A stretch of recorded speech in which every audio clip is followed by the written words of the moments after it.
The convoy was pinned under a rusted overpass. Smoke curling from the lead vehicle. Radios crackled with partial orders. No one had eyes on the ridge. No one could see where the fire was coming from. They called for overwatch. They got silence. At the back of the column, Sergeant Elisa Morn checked the drone feed that hadn't updated in 20 minutes. Static. Then one frame flickered. A shadow. She marked the bluff without asking, adjusted the uplink angle, and fired a single correction burst. The next round missed the convoy entirely, because hers hadn't. Staff Sergeant Lena Vance arrived 12 minutes before the first scheduled operator rotation. Not because she needed the time, because she always did. The concrete beneath her boots was still cold from overnight grid cycling, and the air inside the ops dome carried the faint scent of steel, polymer, and cleaning solvent sharp, precise, synthetic, light from the ceiling panels, pulsed in sterile patterns. Steady as a heartbeat, not her own. She crossed the corridor quietly, past the long glass wall that revealed nothing beyond the compound perimeter except fog and motionless wind towers. At console 7, third from the end. Her chair waited as it had the day before. And every day before that, she placed her mug on the same square of her console mat, aligning the handle to face right. One finger traced the rim. The ceramic was chipped but clean. She preferred it that way. The others used disposables. She didn't. The headset came next, lifted gently from the peg beneath the terminal and lowered into place with practice rhythm. The foam pads pressed lightly against her temples. The band tightened once, then settled. Her login synced without a sound. Blue light swelled across the touchscreen surface, confirming system clearance. No one greeted her. No one needed to. Around the room, operators filtered in, all uniforms crisp in the same regulation, gray. Mouvement automatic. Voices stayed low, threaded with tech jargon and muted sarcasm. Nobody talked about what the coordinates meant. They never did. They talked latency, frame jitter, bandwidth compression, payload delivery variance. One man laughed as he recounted a misfiled test feed showing a goat instead of a truck. Another adjusted his chair to better watch the coffee machine. Two women reviewed a thermal overlay of an urban grid and placed bets on which rooftop would hold the decoy. Lena didn't join them. Her terminal flashed once. On alert, new tasking incoming. The first of the shift, a drone was already in holding orbit, loitering along a burn corridor over Sector Delta 5. The packet that appeared in her queue contained nothing but coordinates. No ID, no name, no target class. Just two numbers, side by side, like a passcode to something final. Lena didn't move. Her hand hovered over the control key. On the monitor, satellite sync loaded frame by frame. The street view below showed a fractured compound, low masonry, wind-blown sand, a shutter hanging loose from a window edge. Nothing moved. The thermal overlay revealed 3 signatures, all small, no visible weapons, no clear context. She toggled the range. No secondary packet, no confirmation. She opened the drone camera view again, this time locking in closer. The heat bloom was too regular. It didn't look like an active post. It looked like shelter, possibly temporary, possibly not. She reached for her tea. The mug was warm in her hands. Steam coiled upward in slow, silent curls. She sipped once, set it down exactly where it had started. The chipped edge faced her, familiar, unchanging. A second system ping appeared. Reaffirmation proceed with tasking. PID not required. Her fingers tapped once, then paused. The silence around her deepened. Behind her, another operator cracked a joke about a recon file showing its own shadow. Someone else asked if the vending machine had been restocked. A screen near the center console flickered, reset, and resumed tracking a separate mission with clean, authoritative blips. Lena looked again at the coordinates. The numbers stared back, devoid of meaning. No flags, no context, no judgment, only precision. They sat there, clean as a scalpel, and waited. Her headset buzzed faintly. System heartbeat. Still no voice. She tapped her screen, executed the strike. The confirmation blinked once, then vanished. The drone adjusted automatically, its posture shifting like a ghost, cutting through a pre-written script. She watched the round hit. The screen went white for half a second. The camera shook. When it cleared, the structure had collapsed inward. Heat signatures gone. No motion. The system logged it cleanly. Effect on target confirmed. No one clapped. No one asked. One console down the row issued a low cheer for a different mission. Someone else yawned. The hum of the HVAC system rolled quietly overhead. Her terminal darkened and returned to standby. She took another sip of tea. It was cooling now. Her fingers rested on the desk. The headset felt heavier than usual. Not in weight, in presence. Her vision remained fixed to the now empty street on the screen. The wind kicked dust into the air, curling around the broken frame of the collapsed roof. She zoomed in once. No movement. She opened a side panel, checked the heat trace again. Still 0. A few keystrokes later, she backed out of the drone camera. The feed moved on. Another mission in queue. Another set of numbers waiting. She didn't open them. Instead, she pulled open a folder from her local drive. Training overlays. Archived simulation maps. One of them, from a joint exercise months earlier, showed a civilian corridor marked red for restriction. She checked the edge coordinates. Not a perfect match, but close. She closed the file. A soft laugh came from the other end of the room. The two women had started a bet over target silhouettes. One claimed she could tell the difference between a ladder and a rifle grip in under 2 frames. The other challenged her with a calibration test. No one asked what the last strike had hit. No one checked. Lena stood slowly. Her mug was empty now. She walked to the sink at the far corner of the room, rinsed it, and set it back on the tray. Handle facing right again. The water beaded on the porcelain. A few drops clung to the chipped edge. Her seat waited. Screen still blinking softly. A new tasking had already landed in her queue. She didn't open it right away. Instead, she looked at her reflection in the blank monitor. Dim, warped slightly by the angle of the glass. The numbers had disappeared. The building was gone. The system had moved on. But she hadn't. Lena waited until the shift cleared out before accessing the archived feeds. The room always felt larger when it emptied too much light. Too much air. Too little sound. The consoles continued to pulse softly, waiting for new hands. Overhead, the hum of servers blended with the filtered hiss of ventilation.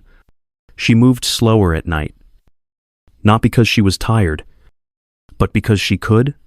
She keyed in a request for a prior mission log from 2 weeks earlier. Strike pattern Delta 57. It took 40 seconds for the feed to return. While it loaded, she unfolded the hand-drawn grid map she had marked during a sim rotation last quarter. Her lines were crisp, inked in red and blue. Notations curling around the corners in a shorthand. Only she read. It wasn't regulation. It wasn't even authorized. But it was hers. The footage played in silence. A structure reduced to heat bloom ash. On her map, that same plot had been marked as a training safe zone. No opposing force markers. No enemy patterns. Just a square with civilian housing overlaid from old satellite data. At the time, it was classified as low-priority infrastructure. She ran the footage again. Slower. Frame by frame. No visible weapons. No vehicles. Just heat signatures. All soft. All slow-moving. Probably sleeping. She logged the strike. Not the official way. Her own way. A new page in her notebook. Same pen. Same margin rules.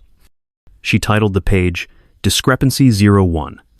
Beneath it, she wrote the coordinates, the timestamp, and a short question with no punctuation.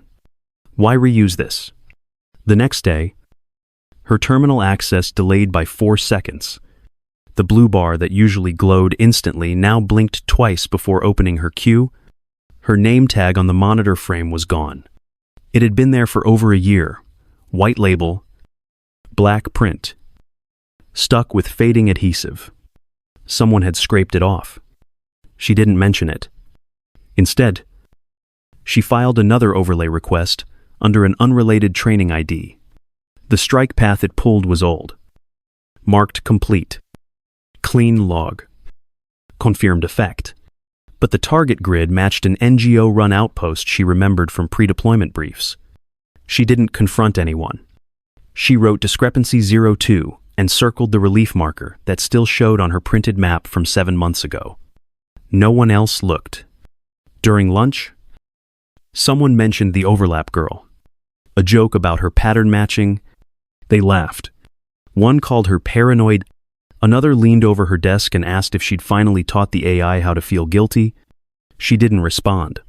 She had stopped replying days ago.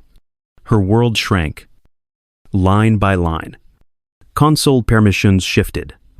She no longer had export rights. Her queue contained only secondary reviews, no live targeting, no authorizations. The headset felt different, heavier.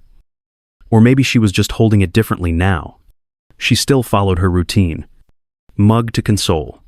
Handle to the right. Login. Review. But every piece of it had become quieter, like watching yourself move through water. By the end of the week, she stayed late every night. Her monitor's backlight, the only one still glowing in a room built for 30. The overhead camera didn't track her. She had tested it, once stood and sat twice, in quick succession. No movement. Either no one watched, or they no longer cared. Her notebook filled. She added maps, cross-reference thermals. Some targets appeared twice. One strike hit a building marked neutral, then a different strike tagged the ruins again, 48 hours later with no explanation. She checked mission comments, reacquire for verification. That was all it said. She wrote Discrepancy 06 and placed a red bracket along the bottom edge. She started drawing heat shapes by hand, not because the system lacked overlays, because she didn't trust what it erased. Each hand-drawn sketch reflected her own visual analysis. No compression artifacts. No algorithm blur. Just lines. Human ones. Unmistakable. When she finally slept, it was never for long. Her dreams were flat and colorless. Mostly silence. Once, she dreamt the coordinate screen filled with her own home address. She woke with her hands in fists and her tea still steeping from the night before. They changed her access without notice. She logged in and found herself reclassified. Observer tier. No strikeability. No override rights. A quiet demotion with no paper trail. She didn't argue. She just copied the new designation into the back of her notebook. Under it, she wrote, "Now I see what they don't want," said. The next strike order arrived mid-shift. A basic corridor patrol. Live drone overhead. Confirme de loité. The coordinates landed in her queue. No ID. No reference. The target zone was marked in shadow, meaning obscured by weather or low coverage. She ran a cross-check anyway. Dug into her old files. Found a SIM overlay from last cycle. A medical camp. Low capacity. Power coil visible on the west corner. She pulled the live camera. The coil was still there. She didn't submit the fire key. Instead, she toggled the system offline for 30 seconds. labeled it Sensor Relay Break. The drone adjusted course, held for redirection. By the time the command returned, the feed had shifted.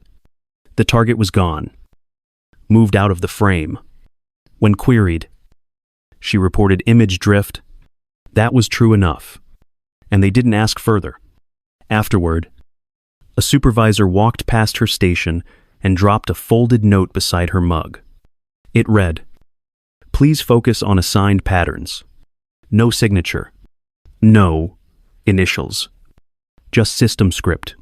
She didn't unfold it. She slid it under her notebook and kept writing. One junior tech stopped by her desk after hours. He lingered, awkward, trying to make sense of the screen. He asked what she was working on. She told him she was drawing thermals by hand to check sensor bounce. He nodded like he understood, but his eyes didn't match. He looked back twice while leaving, as if unsure if he had just seen something classified or something mad. On page 11 of her notebook, she began cataloging repeated strikes, not duplicates, sequences, multiple hits on coordinates that didn't change. She used a highlighter for these: bright yellow, impossible to ignore. In the bottom margin, she wrote, "How many times do you have to erase something before it disappears?" Her sleep schedule slipped further. She found herself staring at blank screens, watching the drone feeds cycle through sand and wind and empty streets. Some nights, she watched the sky change color. The control dome had a skylight that no one ever looked through. She did. The next time someone joked about her silence, she didn't even blink. She was already logging a discrepancy in her head. The map from that morning had been edited. The NGO structure removed. No comment. No notation. Just gone. She didn't speak. She redrew it from memory in her notebook, marked the wall height and window spacing, labeled the location by its old ID. She boxed it in black and didn't close the square. Her tea was cold again. She still made it, still held it between both hands. It was her only warmth in the room now.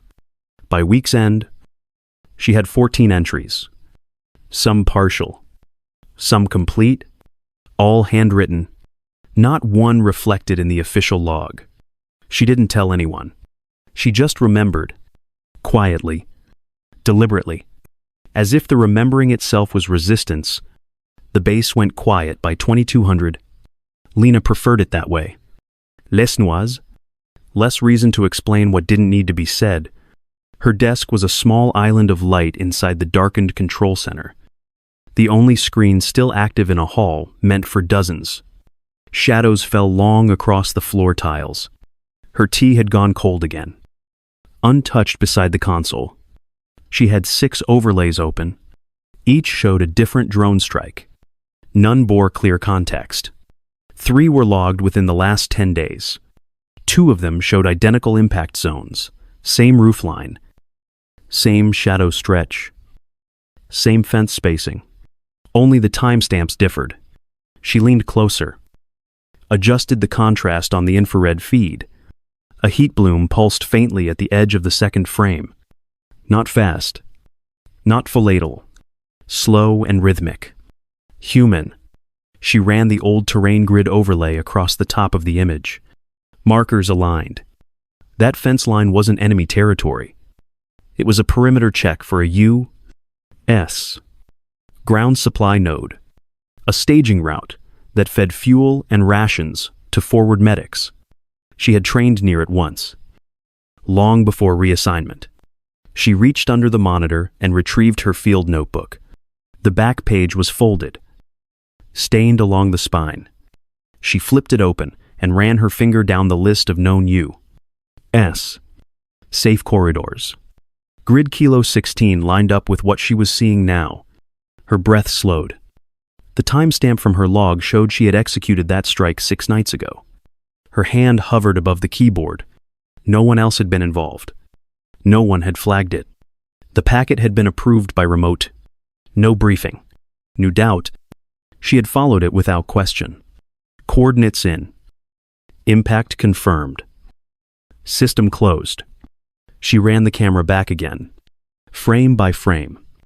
This time, she slowed it further, 32 seconds before impact. A figure stepped through the back corridor of the building, broad-shouldered, vested, no weapon raised. His head turned once, angled toward the camera. She couldn't see his face, but the thermal outline told her enough. Friendlies ran warm through the shoulders, neck, and lower core. Unarmed profiles tracked differently than armed ones. She had been trained to read those curves.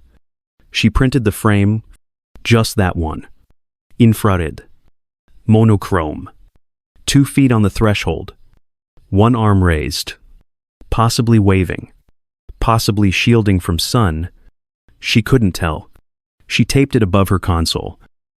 Just outside camera view, the pen she used to mark maps shook slightly as she circled the building footprint. Not from fear, from precision. The circle had to be right. She didn't redraw it. In her drawer sat a checklist folded, faded, written in a hand she hadn't seen in years. A former instructor, Master Sergeant Cullen, had given it to her during her first tour. 12 lines, all sharp and practical. Scan, log, verify, let the system eat. That was number 4. At the time, she had underlined it. Trust the data. Obey the flow. She looked at that line now and crossed it out with a thin black stroke. Just once. Just enough to break the shape. From a side panel, she pulled her old terrain map binder. Each sheet was hand-labeled. She layered them across the desk. Paper over paper. Terrain against strike.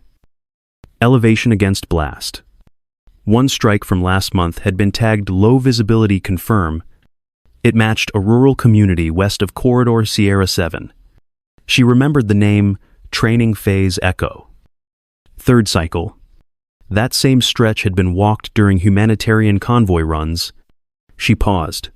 The strike frame showed no weapons, no vehicles, just 4 heat shapes beneath a tarp roof, barely moving. She wrote Ghost Strike, 1 inch the notebook margin, then another, Ghost Strike 02, then 03. She continued until 07. Each entry came with a circled zone, a hand-inked frame number, and a side note in red pen unverified. Civilian hecho. Match kilo route. At entry number 08, she stopped. It was a strike she remembered well. Her own. Marked clean. Perfect telemetry. She had logged it herself. And it matched a forward base site, one she had been stationed at during her first active months. The supply tent, the one she used for warm packs during overnight drills, was clearly visible in the pre-strike video. Her hands didn't shake this time. She played the infrared, watched it again. At frame 22, just before impact, she caught a flicker, a badge glint, a left shoulder crest worn by Allied medics. The drone had already fired by then. She shut off the sound, not because she feared the blast, because she had heard it before. Not in the room. In memory, her breath moved low in her chest. She blinked twice. Steady. Then wrote 1 line under Ghost Strike 08. Safehouse.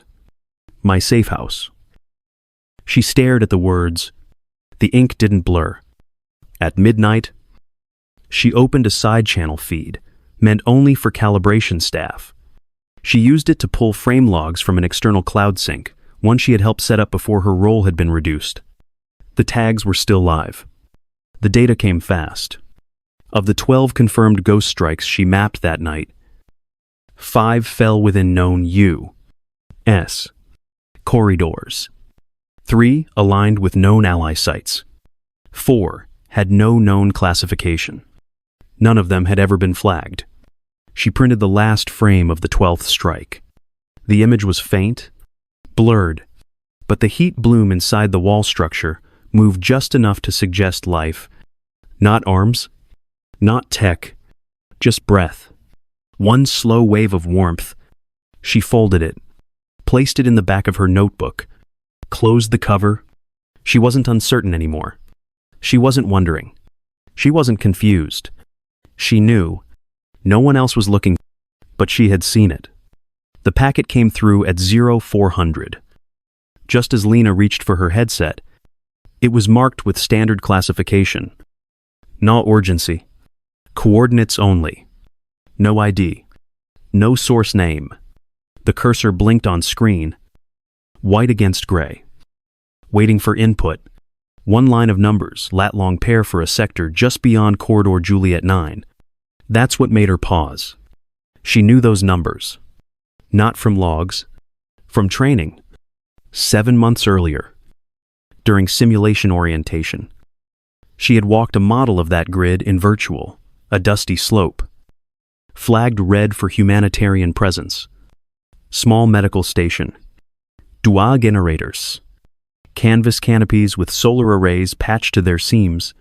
The aid camp wasn't large, but it served refugee clusters that rotated through weekly. It had never once been listed as a hostile site. Now it was in her strike queue. She sat back slowly. Her breath didn't quicken. Her hands didn't shake. She just watched the screen. The cursor blinked again. One beat every second. Waiting. She toggled the drone feed. The camera angle stabilized over a cluster of shadows pressed low to the terrain. Not buildings. Tense. Still. Unmoving in the dark. Infrared showed body heat inside. Dozens of soft signatures curled close together. No visible arms. No sentries. No patrols. Just warmth and sleep. The system prompted again. Proceed to final key. Lena reached up and clicked the feed silent. Then she opened the override menu buried beneath 3 layers of command structure. She typed her ID. The screen hesitated. Her clearance was limited now. But the system hadn't removed her maintenance permissions. They hadn't expected her to use them. She accessed the drone's behavior queue and adjusted the flight path by 1 sector drift. She marked it as atmospheric correction. A known glitch. Acceptable margin. Then she loaded a telemetry loop. An old record from a prior strike. One she had saved for training review. She spliced it. Frame locked it. And queued it under the current mission log. The screen went green. Confirmation effect on target confirmed. It was a lie. The drone banked silently northeast. Camera still live. Lena watched through the downlink, adjusting gain to cut static. The terrain changed slowly. Rocks gave way to shallow hills. The strike zone drifted behind. Untouched. Quiet. Still breathing. The drone's new heading pulled it over a ridgeline with no designated interest. But something moved in the distance. Faint. Dust trail. Slow. She increased zoom. The signal clarified vehicles. 4. Maybe 5. No escorts. No armor. Civilian tops. But the IR tags told the truth. U.S. Convoy. Light medical transport and mobile comms support. Headed straight toward Juliet 9. No one had cleared the route. She toggled timestamp overlay. 10 minutes out. If the strike had gone through, they would have rolled straight into it. Ash and ruin. Friendly fire. Again. But worse this time. Confirmed. Her throat stayed dry. She didn't speak. No one would hear her if she did. Instead, she hit capture. The frame froze convoy approaching from the west. Horizon still dark. Engines barely above idle. She saved it to a protected partition. Not public. Not visible. Hers alone. The log file updated. It now showed effect confirmed. No question mark. No discrepancy. She sat there for 30 more minutes. Letting the drone hold course. Watching. When the convoy passed the ridgeline and cleared into open ground, she watched them roll beyond the zone. Safe. Ignorant. Intact. She reset the drone to loiter. Closed the interface.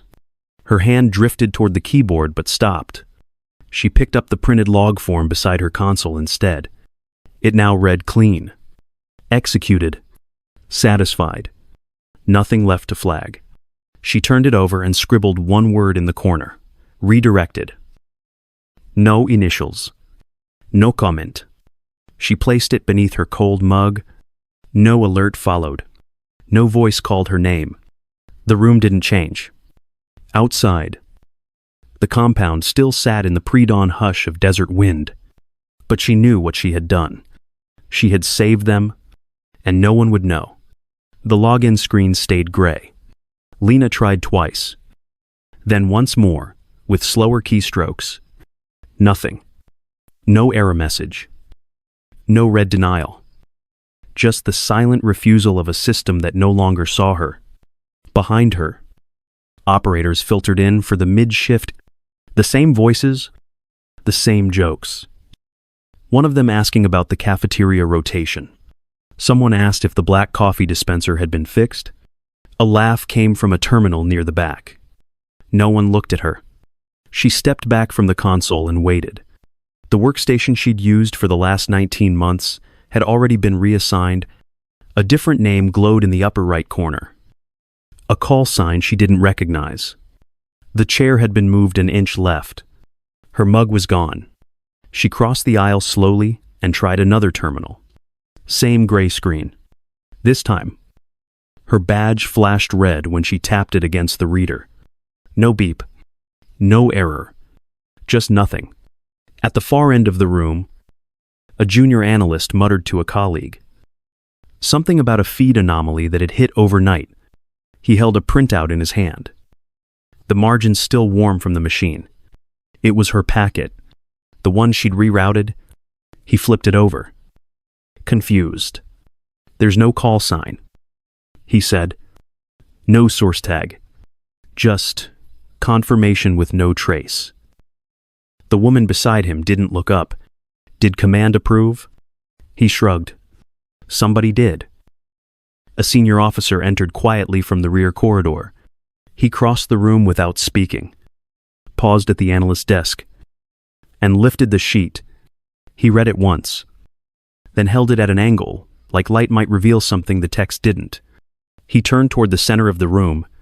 Who sent this? He asked. No one answered. The question hovered for a few seconds before fading into procedural static. Someone returned to updating weather overlays. Another voice requested target confirmation on a different grid. The officer set the sheet down and walked away. Lena stepped back once and turned. Her steps echoed slightly, but no one looked up. At the security gate, her badge failed again. A second red light blinked. The guard on duty didn't rise. He tapped his screen, then frowned. When he looked at her, it was without recognition. He asked if she was on the rotation list. She said nothing. She walked toward the exit without clearing the lock. Outside, the morning heat was beginning to rise. The wind moved dust in low patterns across the lot. Her boots left no distinct tracks. Behind her, the building hummed on. Screens blinked. Packets flowed. No alert sounded. The system absorbed her absence as easily as it had absorbed her name. The apartment was quiet. No buzz of terminals. No radio static. Just the soft hum of a single desk fan turning slow arcs across a faded rug. Lena sat by the window, legs folded beneath her, the steam from her tea drifting toward the glass. Her mug was the same one from the ops dome chipped on the rim. Handle aligned to the right. She hadn't replaced it. The wall beside her desk held only one thing now, a faded flight map, thumbtacked at the corners. Its folds worn soft from years of handling. The ink was faded, but her own pencil marks still lingered, barely visible beneath the print. She hadn't updated it. She didn't need to. The corridors hadn't changed. Only who watched them had. The tablet lit up with a soft chime. She tapped it once, then waited. A defense blog page loaded. Low bandwidth. Grayscale. Someone had posted a drone feed. Grainy and clipped at the edges. A convoy rolled into view, steady and unaware. In the lower frame, a thermal signature blinked once. The footage ended before impact of the caption beneath it read, "Strike pattern withheld. No source attribution. Why?" She watched the clip again. Slower this time. The curve of the ridgeline, the heat pattern, the dust trail. They matched the reroute she had executed. Every frame confirmed it. No one named her. No one would. In the comment thread, a few users speculated about a system glitch. Others blamed lazy operators or outdated recon. One simply asked, "Was this meant to hit?" Lena didn't reply. She closed the comments. Her eyes drifted to the floor. A single boot scuff remained just beyond the desk, deep and curved, like someone had turned quickly and left before the floor settled. She had made it her second day home. It hadn't faded. On the wall beside the map, a small pin held a folded page. Old paper. Military printout. The strike order she had diverted. Its original numbers were still visible beneath her edits. Red pen, slashing diagonals across latitude. Reassigning elevation tags. Moving the drone 10 degrees off course. One word written at the bottom margin in block capitals, civilian. No one else had ever seen it. She reached for the mug again. It was warm in her hands. Familiar. Solid. The kind of object that didn't need acknowledgement to matter. She drank slowly. The steam brushing her cheek. The tablet dimmed. The clip looped again in the background. A convoy passing safely through an empty field. No name. No credit. Just motion. She didn't smile. She didn't speak. She just nodded once. The way she used to, after a checklist line cleared. Then she turned the mug a few inches on the desk. Handle still to the right. It was enough. She was never the one they called first. Her name wasn't on the briefing slides or shouted across comms when the pressure rose. But she was there watching, tracking, marking what others missed. And when the moment came, she didn't wait for permission. She acted, not to be seen, but because she knew what was right. This story isn't about medals or headlines. It's about the quiet strength it takes to hold the line when no one's looking. About the value of stillness, of discipline, of seeing clearly when the system goes blind. If her story moved you, take a moment to reflect. Share your thoughts in the comments. And follow for more stories about those who act without applause, but never without purpose.